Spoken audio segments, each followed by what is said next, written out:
한 주간도 주의 은혜로 함께 하실 평강이 여러분과 함께 하심을 믿습니다. 우리 옆 분에게 이렇게 인사하셨으면 좋겠습니다. 평안하셨죠? 뒤에 분하고도 인사하시겠습니다. 평안하셨죠?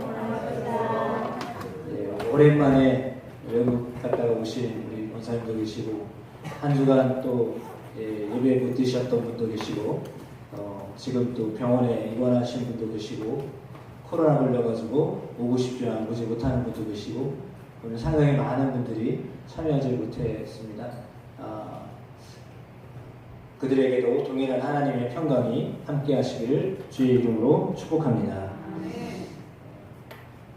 지난주 우리는 38년 된 병자를 찾아오셨던 예수님에 대해서 배웠습니다. 이 말씀을 참고하고 오늘 아침에 예배 전에 묵상을 하는데 이번 주에 우리 교회들이 상당히 많이 아파요. 그래서 하나님은 저 말씀을 주셨는데 왜 우리 교회들이 이번 주 이렇게 많이 아팠죠? 제 마음에 상당한 딜레마가 생겼어요. 말씀은 하나님이 고쳐주시는 하나님이셨는데 왜 성도들이 이렇게 아파서 병원에 입원해야만 합니까? 왜 그렇게 힘들어야 합니까? 라고 하는 질문을 합니다. 저는 그것이 상당히 민감했거든요. 그래서 아침에 이 예배를 드리려고 하는데 설교를 준비해야 하는데 자신감이 없어지는 거예요. 하나님의 말씀은 38년 된 병자도 고치신다고 하셨는데 우리의 현실은 감기 때문에 코로나 때문에 또 아는 병 때문에 입원해 있고 이렇게 입행하지 못하는 현실이잖아요. 그래서 말씀하고 우리의 현실이 너무 다른 거예요. 여러분 어떻게 생각하시는지 몰라도 저는 이게 나는 그러면 말씀을 잘못 전했나? 라는 생각을 했습니다. 잠깐이라도 그 말씀을 생각했어요. 그렇게 생각이 되어졌어요. 여러분에게는 하나님의 말씀이 어떻게 다가오십니까? 그래서 묵상을 하면서 하나님께 짧은 시간이지만 하나님께 물었어요. 하나님 왜 이렇게 아픈 사람이 많고 더군다나 치유에 대한 말씀하셨는데 이번 주는 왜 더 많은 사람들이 아팠을까요? 라고 하는 질문을 제가 잠깐 이렇게 했는데 제게 마음에 다가온 것은 그것입니다. 하나님의 38년 된 병자를 예수 그리스도를 통하여서 고치셨을 때는 주님이 아니면 예수님이 아니면 병을 고침받을 수가 없었던 사람이에요. 그러니까 이해하셔야 됩니다. 여러분이 만약에 여러분에게 찾아온 질병이 있어요. 어떤 문제가 있어요. 그 문제가 있는데 물론 모든 것을 주관하시는 분이 하나님이셔요. 그런데 그 하나님이 해결하시는 방법은 직접 그렇게 손을 대서 아니면 말씀으로 치유하기도 하시고 때로는 그렇게 민간요법을 통해서도 그리고 병원을 통해서도 하나님이 치료를 하세요. 근데 우리가 생각할 때 우리는 병원에 가서 나은 거야 라고 생각하고 그냥 그렇게 치부를 해요. 이거는 의사가 고친 거지 하나님이 고치신 것이 아니다 라고 치부를 하기가 쉽거든요. 근데 그렇지 않다는 거예요. 제 마음에 하나님이 주시는 마음은 바로 그거예요. 그래서 우리가 때로는 병원의 의사를 찾기도 하고 때로는 누군가의 이렇게 간단한 시술을 통해서 하나님이 우리에게 우리의 질병을 고쳐주기도 하십니다. 근데 다양한 방법으로 하나님이 역사하시는 거예요. 그러니까 그것에 대하여서 여러분이 늘 마음이 열려 있어서 하나님이 그러면 예를 들어서 이게 설명을 많이 안 하려고 했는데 제 마음이 지금 그래서 여러분이 설명합니다. 예를 들어서 돈도 없어요. 어떻게 할 수도 없어요. 사람을 구할 수도 없어요. 그런 경우에 정말 예수 그리스도를 의지하면 주님이 그런 사람은요, 주님을 의뢰하였기 때문에요, 그런 사람은 주님이 치료하세요. 그걸 믿으셔야 돼요. 그러나 우리에게는 돈이 있어요. 우리에게는 의사도 있어요. 우리에게는 어떤 의뢰할 만한 사람도 있어요. 그럴 때는요, 여러분들이 그를 통해서도 하나님의 역사하시는 것을 믿으셔야 돼요. 근데 그게 아니라 그냥 나는 병원에 가서 의사가 나은 거야 라고 생각하시면 누가 서운해하실까요? 하나님이 서운해하죠. 왜? 하나님이 그 사람을 통해서도 하나님의 역사하시는 건데 그 믿음이 여러분 가운데도 있으셔야 돼요. 그러니까 오늘 본문이 바로 그런 본문과 맥락이 똑같아요. 오늘 오병이어의 표적입니다. 어린아이가 들고 있었던 보리떡 5개, 물고기 2마리예요. 애가 가지고 있었던 거예요. 어린아이가 들고 있었던 거예요.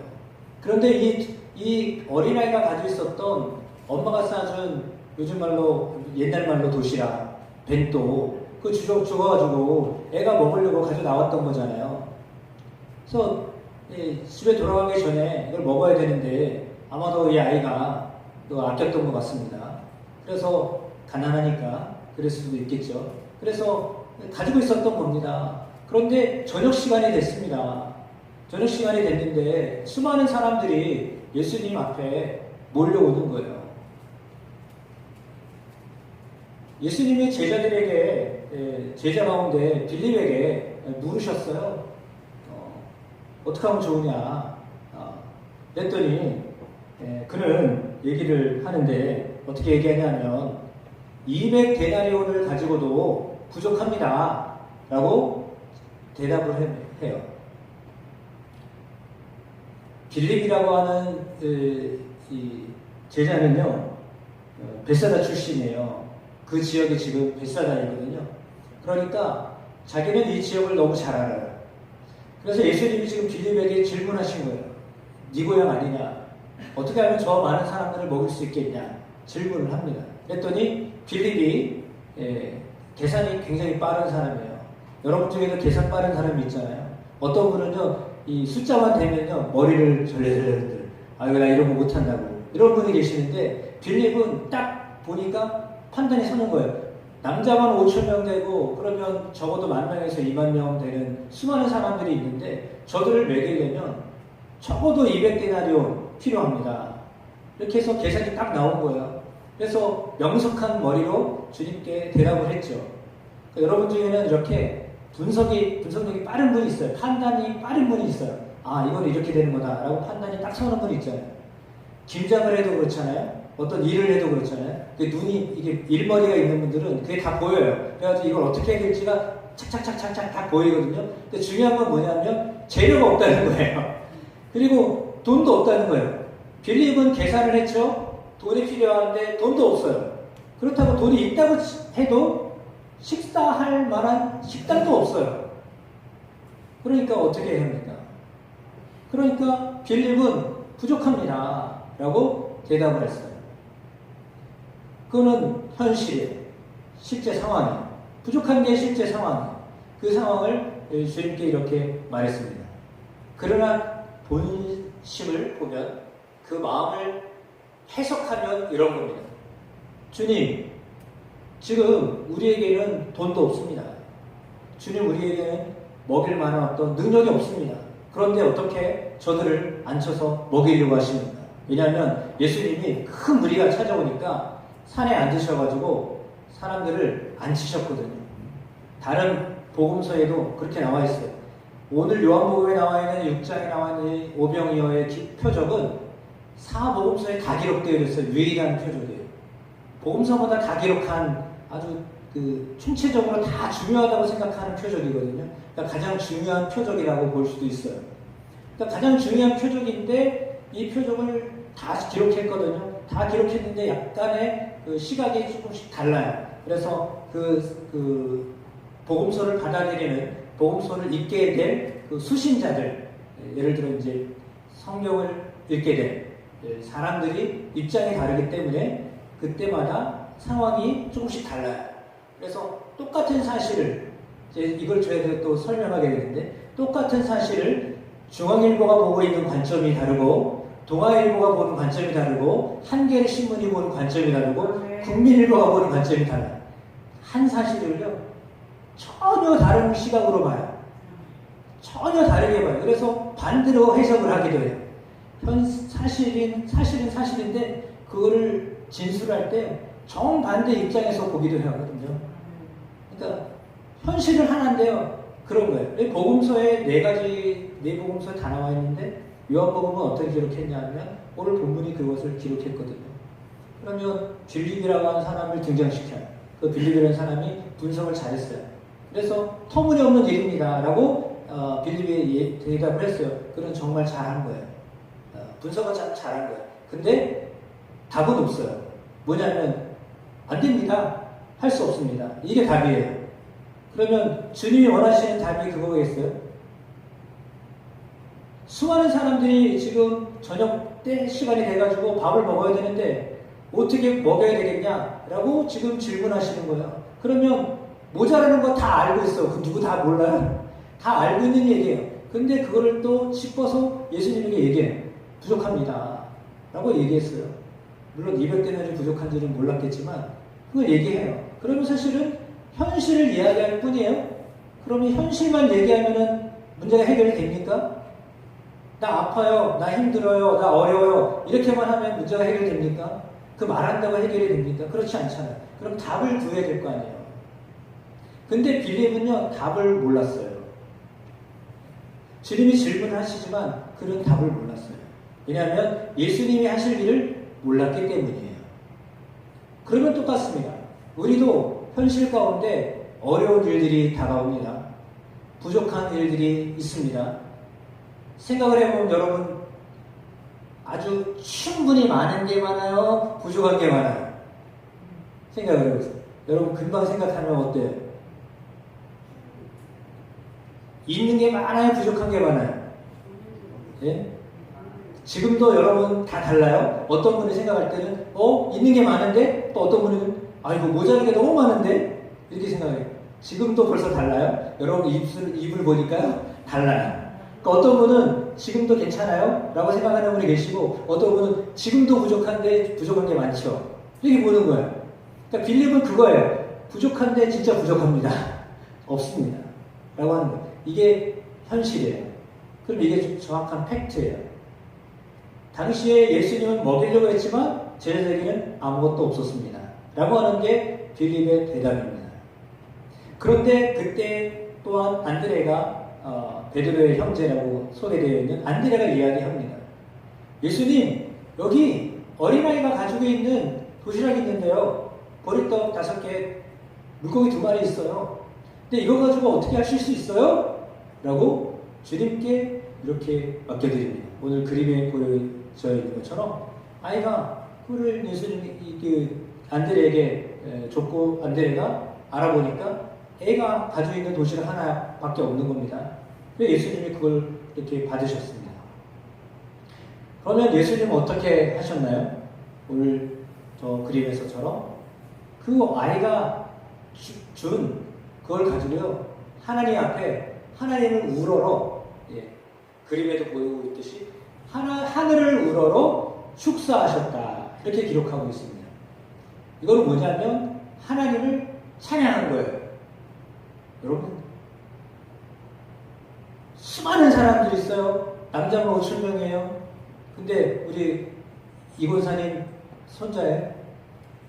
네, 손자가 가져와 있는 예를 들어 손자가 지금 껌 하나 들고 왔어. 사탕 하나 들고 왔어. 그걸 가져가서 목사님 이 사탕 하나 있는데요. 이게 저 사람은 어떻게 해요? 그런 건 똑같은 거예요 지금. 네, 그런 상황이에요. 그런데 예수님은 그 상황을요 하나님 앞에요 찬양을 하는 거예요. 아니 어마어마한 사람들을 먹여야 되는데 한 아이가 가지고 있는 거 하나 가지고도 하나님 앞에 찬양을 하는 거예요. 하나님 앞에 감사하는 거예요. 이게 예수님의 영성이야. 여러분은 이 예수 그리스도의 영성이 있으셔야 돼요. 우리에게 그걸 필요로 하시는 거예요. 그러니까 없습니다. 부족합니다. 힘듭니다. 어렵습니다. 그러면 해결이 안 돼요. 그런데 그 중에도 내가 가지고 있는 것이 무엇인가를 보고 그것을 가지고 하나님 앞에서 하나님 감사합니다. 하나님 축복, 하나님을 찬양합니다.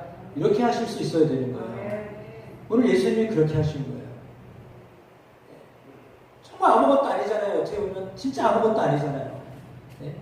애가 가지고 있는 게 뭐가 얼마나 크겠어요. 그림에는 아까 좀 크게 보였지만 애가 들고 있는 게 얼마나 크겠어요. 어른은 줄 만한 양식이 없겠어요. 그렇지 않거든요. 아주 조그마한 거예요. 물고기도 큰 거 줬겠어요. 조그마한 거 줬겠죠. 애가 먹을 만한 걸 줬겠죠.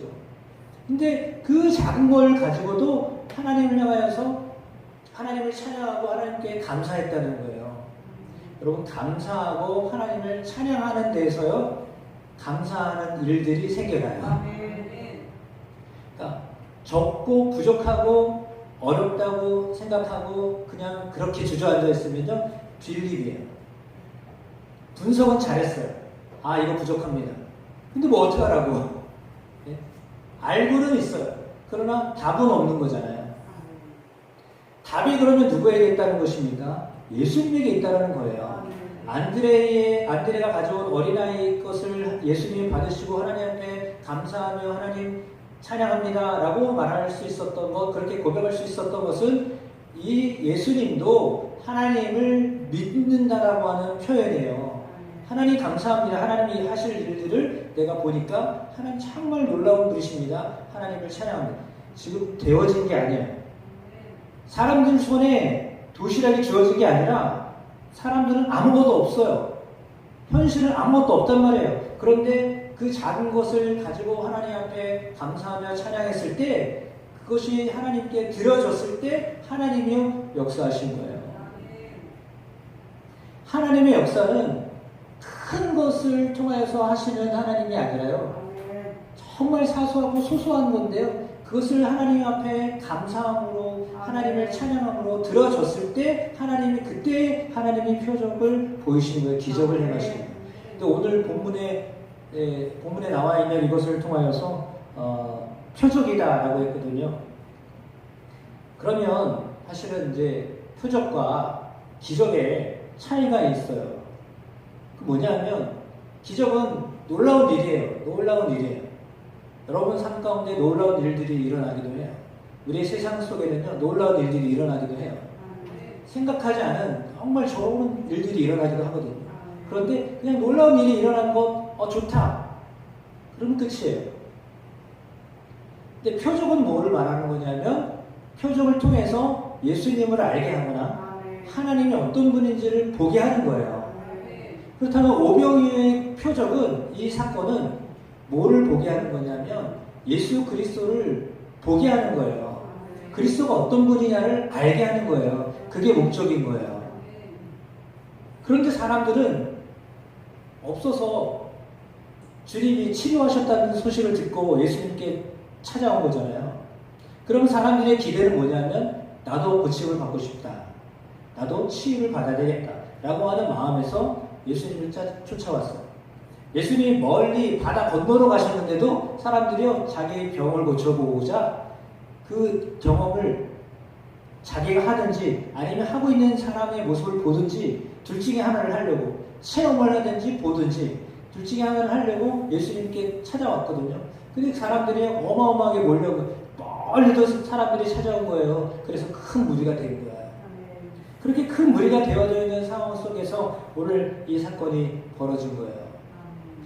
근데 예수님은 어떤 마음이시냐? 그러면 예수님은요, 사실은 그들을 볼 때 저같으면 어떻게 보면 그러면 안 되는데 어쩌면 저 같으면 귀찮을 것 같아요. 지금 나는 제자들과 함께 좀 쉬어야 되는데 굳이 찾아와가지고 찾아온 거예요. 그럼 사실은 어떻게 보면은 어떤 목사님 말씀하신 대로 눈치가 있어야지. 상황을 봐야지. 근데 눈치가 없어. 이 무리들은요, 눈치가 없어요.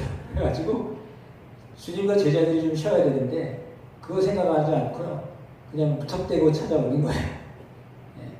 무턱대고 찾아와가지고 찾아왔어요. 근데 해필이면 저녁 밥 먹을 시간이에요. 그러면 어떻게 해요? 어떻게 해야 돼요? 주님이 그들을 긍휼히 여기셨어요. 그리고 그들은 사실은 예수님의 기적을 기대하고 온 거예요. 또 어떤 기적을 행하실까? 그들이 원하는 건 기적이에요. 주님이 또 어떤 놀라운 일을 행하실까? 이걸 보려고 온 거예요. 그런데 어떻게 보면 예수님을 믿으려고 온 게 아니라 놀라운 일을 보려고 온 거예요. 신기한 일을 체험하려고 온 사람들이에요. 그러면 여러분, 신기한 일을 체험하려고 오는 게 주님이 보실 때 좋은 거예요? 아니면 주님을 정말 믿으려고 오는 게 좋은 거예요? 여러분에게 똑같이 질문합니다. 내가 교회를 다니는 이유, 신기한 일을 체험하려고 교회를 옵니다. 놀라운 일을 경험하려고 옵니다. 아니면 정말 나는 예수님을 믿으려고 옵니다. 후자가 되시기를 축복합니다. 무리들은 사실은 전자예요. 신기한 일을 체험하려고, 놀라운 일을 경험하려고 예수님께 찾아온 사람이거든요. 그럼에도 불구하고 주님은 그들을 긍휼히 여기셨다는 거예요. 주님에게 찾아온 무리들을요, 긍휼히 여기셨어요. 왜요? 배고프기 때문에. 사람들은 배고프니까. 사람들의 목적은 그게 아니었지만, 그러나 그들의 필요를 아셨던 예수님이세요. 그래서 그 필요를 구하지도 않았어요. 그들은 주님, 우리 밥 먹고 싶은데 밥 주세요, 이렇게 하지도 않았거든요. 그런데 예수님이 알아서 그들에게 먹이신 거예요. 그러니까 주님의 마음은 어떤 마음이냐?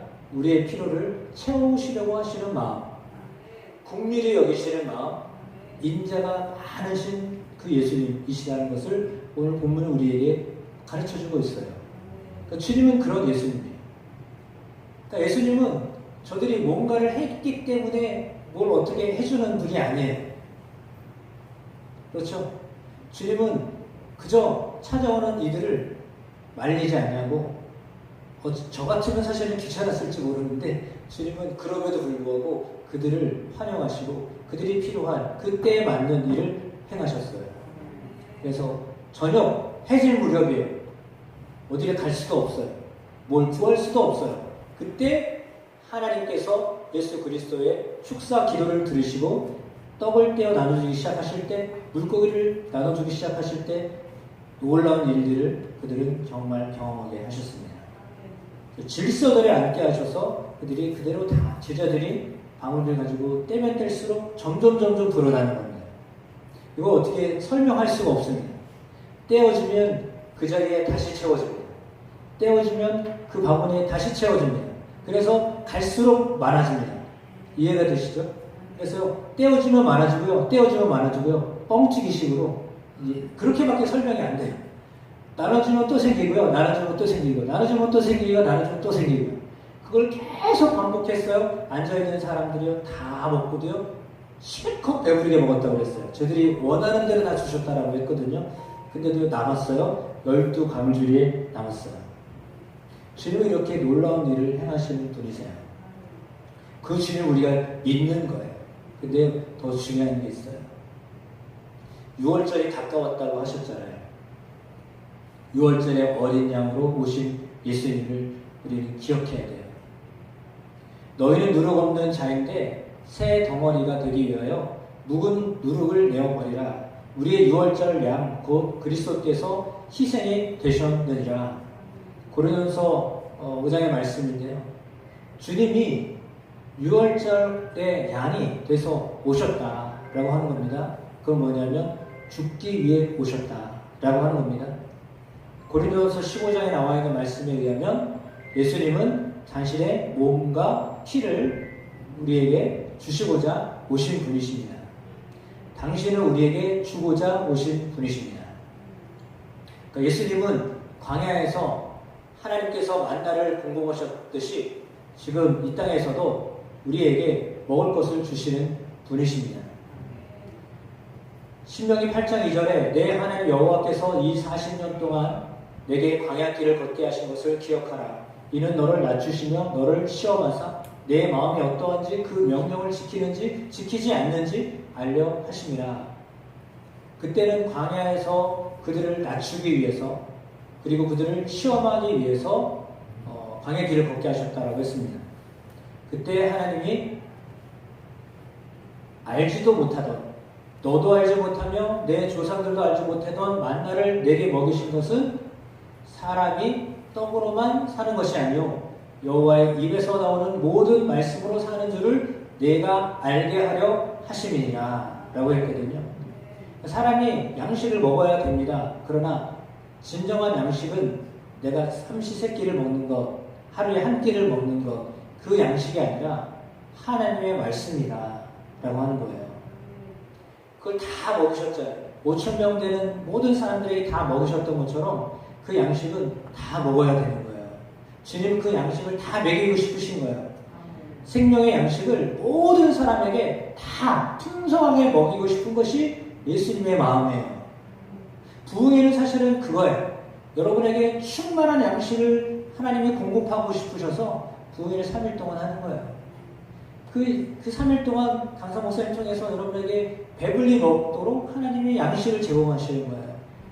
하늘에서 만나가 내렸듯이 하나님이 우리에게 말씀을 통하여 여러분에게 먹이시는 거예요. 그 양식을 여러분들이 드셔야 돼요. 그런데 놀랍게도 예수님은 이 요한복음 6장에 나는 생명의 떡이다 이렇게 말씀하세요. 그러니까 오병이어에 나와 있는 그 떡은 진정으로 뭐를 의미하냐면 당신 자신을 얘기했던 거예요. 나는 너희에게 나를 주겠다라고 말씀하시고 있는 거예요. 그러니까 여러분은 양식 대신은 생명의 떡이 되시는 예수 그리스도를 드셔야 돼요. 그럼 뭐 살상하자는 얘기가 아니라 이거를 영적으로 받아들이셔야 돼요. 예수 그리스도가 양식이 되셔야 돼요. 그리스도를 먹고 그리스도를 마시시고 그리스도가 여러분의 양식이 되셔야 돼요. 그 그리스도로 인하여서 배부르셔야 돼요. 그러면 진짜로 사는 거예요. 여러분의 영이 사는 거예요. 그 일들을 하고자 하나님이 오늘 우리에게 이런 말씀을 계속해서 주시는 것입니다. 진리로 그들을 거룩하게 하여 주십시오. 아버지의 말씀은 진리입니다. 아버지께서 나를 세상에 보내신 것 같이 나도 그들을 세상에 보냈습니다.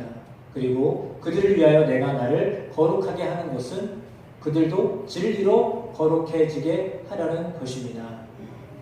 예수님의 말씀입니다. 그렇습니다. 여러분, 진리 되시는 예수 그리스도, 생명이 되시는 예수 그리스도가 말씀으로 여러분 가운데 임재하세요. 그래서 그 말씀이 여러분을 힘있게 하고 말씀이 여러분으로 하여금 살아가는 능력이 되게 하세요. 그래서 말씀을 사모하고 말씀을 의지하고 그 말씀이 움직이는 대로 말씀이 가르쳐 주시는 대로 살아가는 여러분의 삶이 되시기를 주 예수의 이름으로 축복합니다.